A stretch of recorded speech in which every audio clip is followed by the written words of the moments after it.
हाँ जी जी, अस्सलाम वालेकुम। जी जी, हम लोग अपने थर्ड लेक्चर की तरफ बढ़ गए हैं और ये है purpose of communication. Purpose of communication के अंदर हम लोग ये जानेंगे कि बेसिकली जो हम लोग एक दूसरे से कम्युनिकेशन कर रहे होते हैं ये क्यों कर रहे होते हैं, इसका पर्पस क्या है। और सबसे मेन पर्पस, मेन ऑब्जेक्टिव जो है वो ये है कि हम लोग एक मैसेज को ट्रांसमिट कर रहे होते हैं, ठीक है। इंफॉर्मेशन को, अपने आइडियाज को, अपनी फीलिंग्स को दूसरे तक पहुंचा रहे होते हैं, ठीक है। तो आइए चलें स्टार्ट करते हैं बिना टाइम वेस्ट किए। The main objective of communication is to translate a message which should motivate the receiver to react favourably. इसका मेन ऑब्जेक्टिव क्या है कि एक मैसेज को ट्रांसफर किया जाता है ताकि जो रिसीवर है उस तक पहुंच जाए हमारा मैसेज, और वो उसके ऊपर रिएक्ट कर सके, हमें उसका फीडबैक दे सके। This objective may take any form according to the situation. Information, order, suggestion, negotiation, persuasion, और ये इसकी कुछ एग्जांपल्स दी गई हैं कि इसका ऑब्जेक्टिव क्या क्या हो सकता है। सिचुएशन पे डिपेंड करता है। लाइक हम किसी को ऑर्डर दे रहे हैं, या हम उसको इंफॉर्मेशन प्रोवाइड कर रहे हैं, या हम उसको कोई सजेशन दे रहे हैं। whatever the form it takes, it must be ensure that communication is effective. It must promote your receiver to act as you wish. उसके बाद इसके कुछ मेजर ऑब्जेक्टिव्स की तरफ हम लोग मूव ऑन कर जाते हैं। उसके अंदर हमारे पास आ जाता है information, advice, counselling, suggestion, order, motivation, persuasion, warning, negotiation, और एजुकेशन और ट्रेनिंग, ठीक है। तो हम वन बाय वन इसको लेकर चलते हैं और देखते हैं कि इसके अंदर हम लोगों को क्या डिटेल दी जा रही है। Information, one of the objectives of communication is inquiring, supplying, or receiving information. Without information, you remain ignorant to what happens around you. कि इसका मेन ऑब्जेक्टिव क्या है कि हम कोई इंक्वायरी कर सकते हैं, हम पूछगिछ कर सकते हैं, कोई सप्लाइंग कर सकते हैं, और कोई इंफॉर्मेशन जो है उसको रिसीव कर लेते हैं। और अगर हम लोगों को इंफॉर्मेशन नहीं मिलेगी तो हम इस चीज़ से बेखबर रहेंगे कि हमारे इर्द गिर्द क्या हो रहा है। If you want to start a business, अगर आप कोई बिजनेस करना चाह रहे हैं, यू विल नीड इंफॉर्मेशन। तो अगर आप बिजनेस करना चाह रहे हैं उसके लिए भी आपको इंफॉर्मेशन की जरूरत है about the products you are interested in. वो सारे प्रोडक्ट्स जो आप बनाना चाह रहे हैं, एक फैक्ट्री एक टाइम में एक ही प्रोडक्ट नहीं बना रही होती, बहुत सारे जो है वो प्रोडक्ट्स बना रही होती है सेम टाइम में। Similarly, you will supply information when you receive an inquiry about your products. अगर आपके पास इंफॉर्मेशन होगी तभी जो लोग आपसे अपनी शिकायत को बयान कर रहे हैं या जो आप लोगों से क्वेश्चनिंग कर रहे हैं, आप उन तक इंफॉर्मेशन पहुंचा सकेंगे अगर आप खुद इंफॉर्मेशन रखते होंगे। और ये सारा कुछ किस बिहाफ पे हो रहा है? कम्युनिकेशन की बिहाफ पे। कोई आपसे पूछेगा भी क्यों अगर वो कम्युनिकेट करेगा।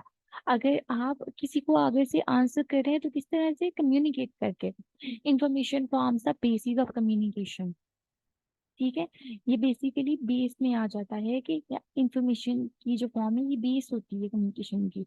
आगे चलते हैं advice. Advice is a personal opinion about what to do, how to do, and whenever to do. अब एडवाइस क्या है? एक पर्सनल ओपिनियन है कि क्या किया जाए, कैसे किया जाए, कहाँ किया जाए। It points out a particular case of action in a particular situation with a view to changing the behavior and opinion of the receiver. और ये क्या करता है? ये उस पर्टिकुलर केस को पॉइंट आउट करता है कि जहां पर जरूरत है अपने बिहेवियर को चेंज करने की, या रिसीवर को कोई ओपिनियन, कोई मशवरा देने की। As it involves the personal opinion of the advisor, it is usually subjective. In the complex and complicated business world of today, a business executive has to handle the various business problems such as finance and taxation, marketing, advertisement, production, and engineering, etc. अब देखें आजकल का जो business है, दुनिया तरक्की करती जा रही है और चीजें वैसे ही कॉम्प्लेक्स होती जा रही हैं। लाइक अभी भी बहुत सारी ऐसी चीजें आ गई हैं जिनके बारे में हमारे बड़ों को नहीं पता होता, या बहुत सी ऐसी चीजें जिनके बारे में अभी हमें ही नॉलेज नहीं होती, हमारा उनको सीखना बनता है, ठीक है। तो मे बी वो हमारे लिए अच्छी हो या बुरी हो, लेकिन खैर कॉम्प्लेक्सिटी तो आ गई है। तो उस लिहाज से जो है वो बिजनेस को भी बहुत सारी प्रॉब्लम को फेस करना पड़ता है, जैसे कि फाइनेंस के, टैक्सेशन के, मार्केटिंग के, और इस तरह से बहुत सारे। No business head is expected to have true knowledge of all the fields. अब कोई भी बिजनेस ऐसा नहीं है जो कि उसको इन सारे मामला के बारे में पता हो। जाहिर सी बात है उनको यहाँ पे एडवाइस लेने की जरूरत पड़ती है, and therefore need advice of professionally expert person. अब ये सारे मामलात को एक बंदा तो नहीं जान सकता, इसलिए अलग अलग मशवरे के लिए अलग अलग प्रोफेशनल बंदा होना जरूरी है। उसके बाद जी काउंसलिंग की तरफ आ जाते हैं। काउंसलिंग क्या होती है? Counselling seems like advice. Counselling भी बेसिकली एक एडवाइस ही होती है, but counselling is with professional touch by a man with greater knowledge and skill. लेकिन इस एडवाइस में डिफरेंस ये होता है कि ये प्रोफेशनल इंसान से हम लोग ले रहे होते हैं, जिसे बहुत ज्यादा नॉलेज होती है, उसकी बहुत ज्यादा स्किल्स हाई होते हैं उस फील्ड के। तो अगर हम लोग एक प्रोफेशनल से ले रहे हैं एडवाइस, तो उसको हम एडवाइस नहीं काउंसलिंग कहेंगे। अ पर्सन फेसिंग डोमेस्टिक और प्रोफेशनल प्रॉब्लम्स नीड्स काउंसलिंग। अगर किसी बंदे की कोई घरेलू मसला है या कोई भी उसके बिजनेस का इशू है, तो उसको भी प्रोफेशनली तरीके से अगर वो प्रॉब्लम्स को हैंडल करना चाह रहा है, तो उसको काउंसलिंग की जरूरत पड़ेगी। With counselling his worries and emotions are shared, his tension is released, he feels relaxed and regains his physical as well as mental health। अगर वो काउंसलिंग लेगा तो उससे क्या होगा, उसकी फिजिकल हेल्थ और उसकी मेंटल हेल्थ बहुत ज्यादा रीगेन कर जाएगी, वो बहुत आराम महसूस करेगा, ठीक है। और उसकी टेंशन जो है वो बहुत ज्यादा कम हो जाएगी। अक्सर आप लोगों ने सुना होगा, लाइक साइकोलॉजिस्ट जो होते हैं उनके पास भी लोग जाते हैं कि ये काउंसलिंग करवाने के लिए अपने मसले मसाइल उनको बताते हैं, और वो आगे से उनको सजेशन दे रहे होते हैं या उनको उनके साथ हमदर्दी का बिहेव रखते हुए उनके साथ डीलिंग कर रहे होते हैं, ताकि वो नॉर्मल लाइफ में वापस आ सके। बहुत आजकल जैसी सूरत हाल है, बहुत से लोग डिप्रेशन का शिकार हो रहे हैं। आगे चलते हैं। Suggestion. Suggestion is an important objective of communication. Suggestion जो है ये बहुत ही important objective है कम्युनिकेशन का। suggestions are the proposal of subordinates, proposals by subordinates following upward to the management। हम इसके अंदर क्या है, ये suggestions कहाँ से आती है? ये सब ऑर्डिनेट्स की जो proposals है वहां से ये होती है, और ये अपवर्ड जा रही होती है मैनेजमेंट की तरफ। सजेशन मशवरा होता है, एडवाइस नसीहत होती है। काउंसलिंग भी एक प्रोफेशनल एडवाइस में आ जाता है। लेकिन जो सजेशन होता है ये सिर्फ एक मशवरा होता है। जो सबऑर्डिनेट्स लोअर क्लास मतलब डाउनवर्ड के जो लोग होते हैं ऑर्गेनाइजेशन के, वो अपवर्ड यानी कि मैनेजमेंट को मशवरा दे रहे होते हैं। Through suggestions the management comes to know the grievances and problems of employees. अब इसके इसका मकसद क्या होता है या इसका फायदा क्या होता है कि मैनेजमेंट जो है वो उसको पता लगता है कि जो एम्प्लॉयज हैं उनके मसले मसाइल क्या हैं, उनकी शिकायत क्या हैं, and can take over them before they protest. अब क्या है कि अगर वो लोग पहले ही उठ के, अक्सर आप लोगों ने देखा होगा कि हड़तालों पे लोग बैठ जाते हैं, उनके कोई भी मसला मसाइल होता है तो वो हड़ताल करने लग जाते हैं, प्रोटेस्ट करते हैं, या जिस तरह तोड़ फोड़ भी कर देते हैं। पाकिस्तान में तो ये चीज़ बहुत आम है।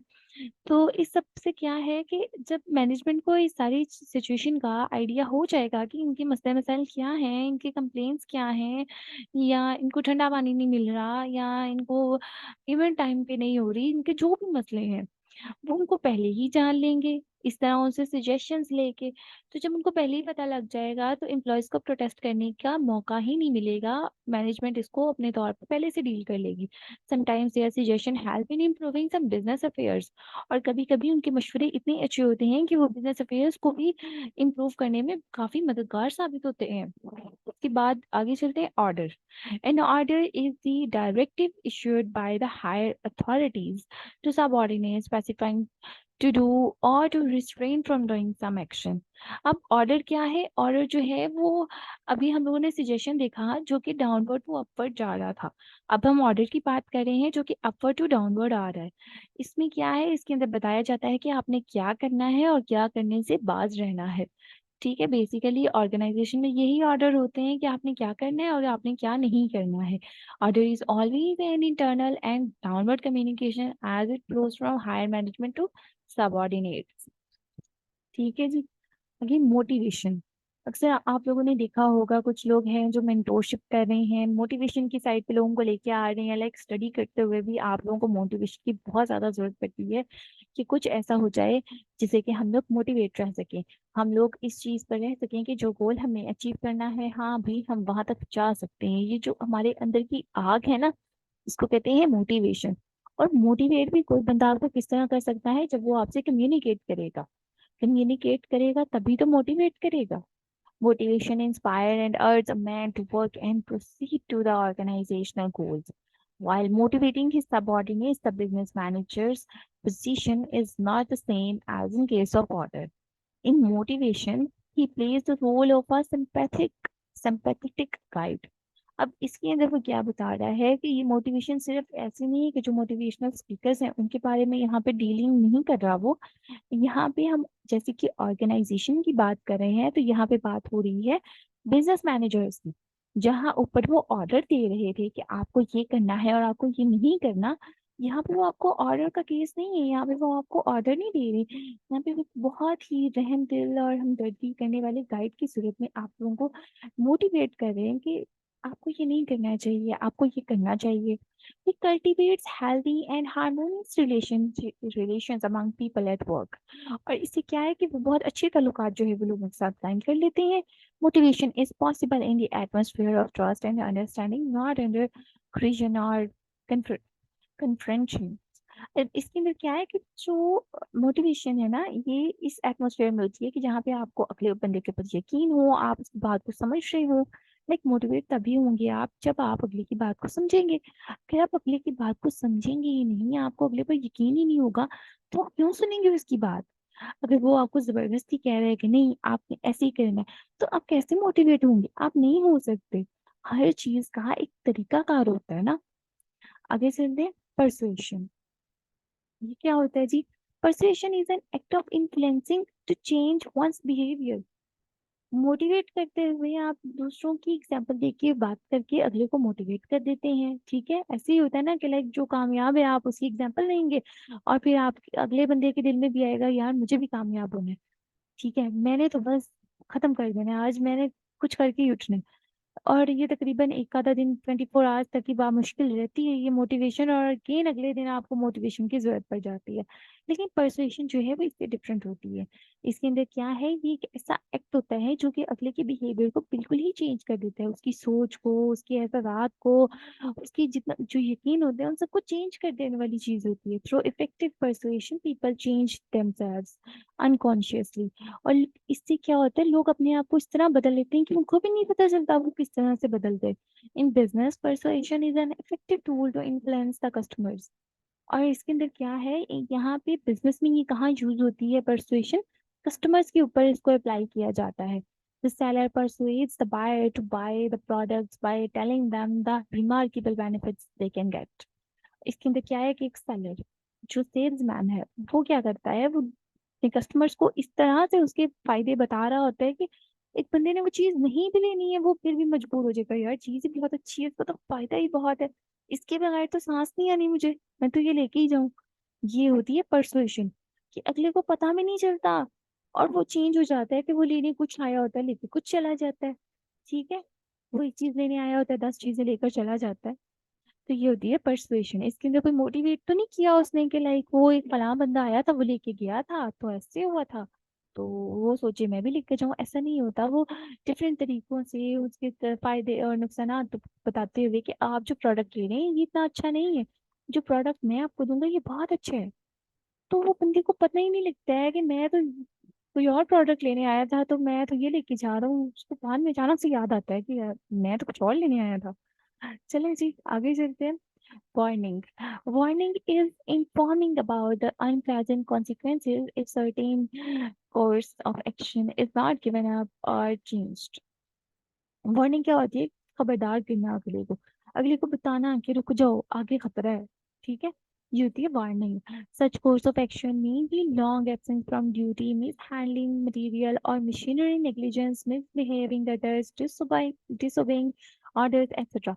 और इसमें क्या है जितनी भी बुरी चीजें होती हैं उनसे मतलब बच्चों को जिस तरह समझाया जाता है लाइक आपने बड़ों से बदतमीजी नहीं करनी है, आपने सबका अदब करना है, आपने सबकी बात माननी है, आपने गालियां नहीं निकालनी, वरना मैं ऐसे कर दूंगा वैसे कर दूंगा। तो लाइक ये होती है वार्निंग। अब आगे से देखते हैं इसमें जो है ऑर्गेनाइजेशन में इसकी किस तरह से डीलिंग हो रही होती है वार्निंग के साथ। The purpose of warning is to ask the worker to mend his ways and abide by the rules and regulation. अब देखिए ऑर्गेनाइजेशन में क्या होते हैं, कुछ रूल्स होते हैं, कुछ रेगुलेशंस होते हैं जिनके अकॉर्डिंग हम लोग को चलना होता है। हम अपनी लिमिट से आगे नहीं जा सकते हैं, जो हमारे सीनियर्स होते हैं हमें उनकी बात माननी होती है। तो इस वार्निंग का क्या पर्पज होता है कि वो वर्कर्स को यहाँ पे इस चीज पे लाया जाता है कि अगर आप लोग बात नहीं मानेंगे, आप रूल्स एंड रेगुलेशन को फॉलो नहीं करेंगे, तो हम आपको निकाल देंगे। ठीक है। Warning also aims at betterment of the individual as well as the organisation. इसमें सिर्फ ऑर्गेनाइजेशन का फायदा ही नहीं होता है, इसके अंदर इंडिविजुअल का जाती फायदा भी होता है। लाइक अगर उसे कहा गया है कि आप सीनियर्स की बात माने, तो मे भी अगर वो बहुत अच्छा एम्प्लॉय बन के अपने एम्प्लॉयज की बात मानेगा, मे बी उसके लिए बोनस के चांसेस बढ़ जाते हैं। या मे बी वो कहें कि बहुत हार्ड वर्किंग है और बहुत ओबीडियंट है, तो इसको हमें लगता है कि इसको हमारे कुछ ज्यादा क्लोज होना चाहिए, तो वो क्या करेंगे, वो उसको प्रमोट भी कर सकते हैं। लाइक इसके अंदर आप लोगों का ही फायदा है। और अगर आप ओबीडियंट रहेंगे, बात मानते रहेंगे, अच्छा काम करते रहेंगे, तो ऑब्वियसली इससे ऑर्गेनाइजेशन को तो फायदा हो ही रहा है। The executive manager should avoid using harsh and humiliating words। और इससे इसके अंदर क्या होगा कि जब आप एक बंदे की बात मान रहे हैं, तो उसको क्या जरूरत पड़ी है कि वो आपसे पूरे तरीके से बिहेव करे, आपको डांटे डपटे। ठीक है। तो ये एक तरह से आप लोगों का फायदा भी हो रहा होता है और ऑर्गेनाइजेशन का भी फायदा हो रहा होता है। ये जो वार्निंग्स होती हैं, जो लिमिटेशंस होती हैं, ये बहुत जगह पे हमारे बहुत फायदे की होती हैं। अक्सर हम लोग को लग रहा होता है कि लाइक चीजें हमारे फेवर में नहीं है, लेकिन अल्लाह पाक जो करता है ना, उसके अंदर बेहतरी होती है। इंसान को वक्ती तौर पे नहीं पता लग रहा होता कि उसके अंदर क्या बेहतरी है, लेकिन उसके अंदर इंसान की बेहतरी होती है। ये वक्त गुजरने के बाद इंसान को एहसास होता है कि हाँ, जो भी था सही था, अच्छा था, वो अच्छा सही वक्त था, गुजर गया। उसके बाद जी निगोशिएशन की बात करते हैं। Negotiation is a sort of compromise और एग्रीमेंट। निगोशिएशन में क्या होता है कि कोई कॉम्प्रोमाइज कर रहा होता है या कोई एग्रीमेंट हो रहा होता है। इन negotiation two or more parties discuss the proposal regarding specific problem to find an acceptable agreement. इसके अंदर निगोशिएशन क्या होती है, या तो दो पार्टीज के दरमियान हो रही होती है, या दो से ज्यादा पार्टीज के दरमियान में हो रही होती है। जिस तरह दो कंपनीज आपस में बैठ जाएं या दो पार्टी जिस तरह आपस में बैठ जाती हैं, तो उनके दरमियान जो भी बातचीत हो रही होती है और वो जिस नतीजे पे पहुंचते हैं एक्सेप्टेबल एग्रीमेंट पे, तो ये उस सारी प्रोसेस को हम लोग क्या कहते हैं, negotiation. While negotiating, all the parties concerned try to find a solution to a problem, maintaining the health relations. Their efforts mainly aim at gaining maximum benefit without causing loss to any party। और basically इसके अंदर चीजों का हल निकाला जाता है। ठीक है। लोग आपस में मिलके बैठ जाते हैं और फिर वो देखते हैं कि कोई भी मसला है तो उसको किसी भी बंदे को नुकसान पहुंचाए बगैर हम उसका क्या सोल्यूशन कर सकते हैं। ठीक है। तो निगोशिएशन में हम लोग मसलों का हल ढूंढ रहे होते हैं, या वैसे बातचीत कोई एग्रीमेंट करना हो तो हम देखते हैं कि ऐसा एग्रीमेंट किया जाए जिसमें किसी को भी नुकसान ना हो। उसके बाद जी एजुकेशन या ट्रेनिंग की तरफ आ जाते हैं। आजकल बहुत सारी ऐसी ऑर्गेनाइजेशंस है, बल्कि सारी ही ऑर्गेनाइजेशंस तकरीबन ऐसे हैं कि ट्रेनिंग और एजुकेशन की बहुत ज़्यादा ज़रूरत है और वो अपने एम्प्लॉयज़ को प्रोवाइड करती हैं। एम्प्लॉयज़ को ये फैसिलिटी जो है वो प्रोवाइड करती हैं कि हम आपको ट्रेनिंग देंगे। और कुछ ऑर्गेनाइजेशंस तो होती हैं जो कि कहती हैं कि लाइक हमारी 3 मंथ्स की जो है वो ट्रेनिंग है और उसके बाद लाइक हम आपको सर्टिफिकेट भी देंगे, तो उस सर्टिफिकेट की बेस पे भी आपको फर्दर जॉब्स जो है वो मिल जाती हैं। Training, education is one of the most important objectives of communication। अब ऑब्जेक्टिव एजुकेशन जो है वो कम्युनिकेशन का बहुत ही ज्यादा इंपॉर्टेंट ऑब्जेक्टिव में से एक है। Education is not merely for students rather than executives and employees for the companies need education and training। ये सिर्फ स्टूडेंट्स के लिए या एग्जीक्यूटिव्स के लिए नहीं है, बल्कि ये एम्प्लॉयज के लिए भी बहुत ज्यादा जरूरी है। These days, all the leading firms arrange training and education of both existing as well as newly recruited staff to learn new techniques to increase their efficiency। जो लोग नए आए हैं उनके लिए तो ट्रेनिंग इम्पॉर्टेंट है, लेकिन जो लोग पुराने हैं उनके लिए भी ट्रेनिंग बहुत ज़्यादा ज़रूरी है, ताकि उनकी भी जो काम करने की एफिशिएंसी है उनको उसको बढ़ाया जा सके।